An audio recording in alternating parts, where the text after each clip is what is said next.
Even though I'm booed up and I'm with babe, I can do this all day.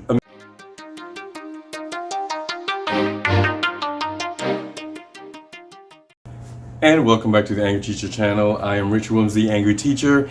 If it's your first time here, thanks for coming by. I want you to peruse the channel, look at the playlist, see which ones speak to you, and enjoy yourself. Just watch some videos and hit me up with some comments so I can know how to better the channel. Don't forget to subscribe. Do not forget to ring the notification bell for the next upcoming dope video so you'll be in the loop. If you've been here before, you know I love you to death. You know I love when you're here. I love the comments. I love the interaction. I love the encouragement. Continue to help me build a brand and build a community that you've made. You're a part of this. You started this. You're the reason the channel is here, and I appreciate you. As teachers, especially middle and high school, you're going to run into this problem at some point, especially the longer you've been in the building. You're going to have lovers in your classroom. So that's what we're going to be talking about. Help! Students are in love in my classroom. Hang around, we're gonna learn today. Students will always have something going on outside of the building that has nothing to do with quadratic equations, have nothing to do with Shakespeare, have nothing to do with hydrochloric acid. These kids are always going to have emotional attachments to something outside of your room. Sometimes all of that stuff comes into the room. And I've been in my building long enough to see it happen. I've taught so many couples. As a matter of fact, I will like to take credit for putting two couples together when I was in my first high school, and they got married eventually. One of the couples has a child out of that pairing. So I am taking credit for that because I did that. In any case, you're going to have it. So here's how to kind of deal with it. Sometimes it becomes a little bit too much, and sometimes they do too much in the room. But here's how to deal with it. Number one, talk to them. If you've heard whisperings about them being a couple, or whisperings about they've broken up, or whatever it is, just like kind of pull them to the side, pull them outside, and kind of talk to them. Johnny, I heard you're talking to Mary. Mary, we need to do this. I need you guys to calm it down a little bit because we need to get through this unit. And you guys, your public display or everybody knows what's going on in your relationship, because God forbid you stay off Instagram, but everybody knows what's going on in your relationship. So they're kind of expecting something to happen in class, or they're looking at you guys in class for whatever reason, either for the entertainment or the fact that they don't have somebody, so they're bitter, or the fact that they find you guys so adorable. Whatever the reason, you're distracting kids from my lesson, so y'all need to tone it down. All right, so talk to them. And if that doesn't work, number two, keep them apart. Now, I've had several. Sometimes, the young men kind of want to chill in the back, and the young ladies want to chill in the back with them. Heck no. One of y'all gonna be in the back, one in the front, to the side, to the left, to the right, to the left, to the right, whichever.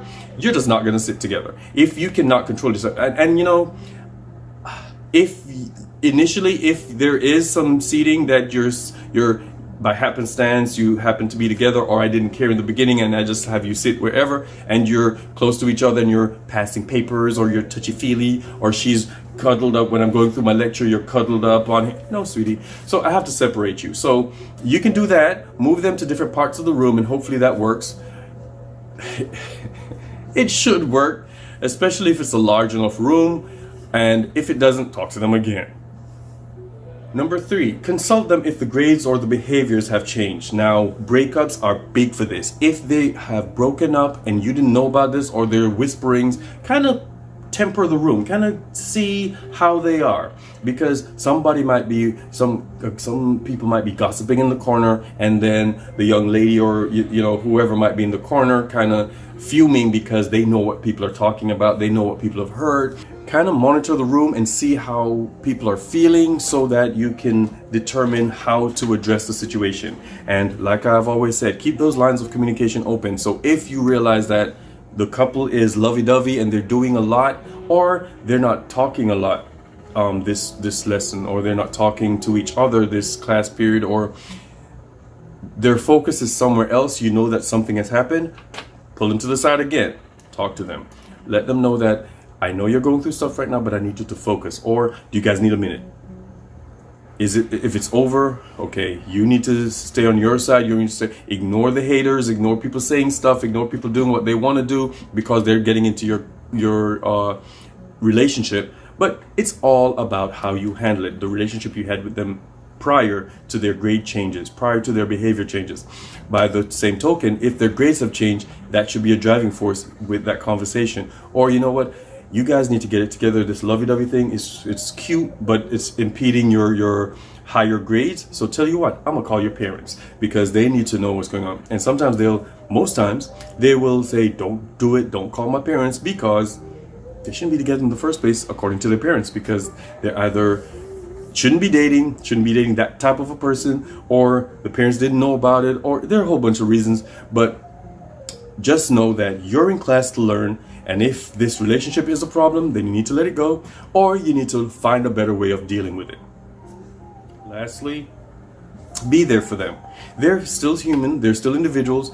They were your students prior to the relationship, or after the breakup, they will be your students. So still be there for them. And one thing that it's driving me insane, because the kids know I'm there for them, whether they're in my class or not. So I'm still talking to kids after graduation, outside of the building, years after graduation, about their relationships, because sometimes they just need somebody to hear them talk about crap.